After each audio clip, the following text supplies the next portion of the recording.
Trên đây là viên đá Sichi mang mã số 00340, sở hữu tông màu vàng chanh thanh khiết. Viên đá mang lại cảm giác dễ chịu, tươi mới. Đây là gam màu của sự thông thái và năng lượng tích cực, giúp khơi dậy niềm vui cho người sở hữu.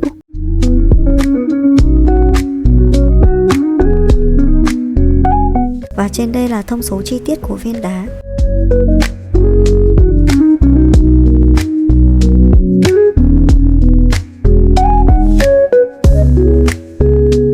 Trên đây là một số sản phẩm tiêu biểu, các bạn có thể tham khảo.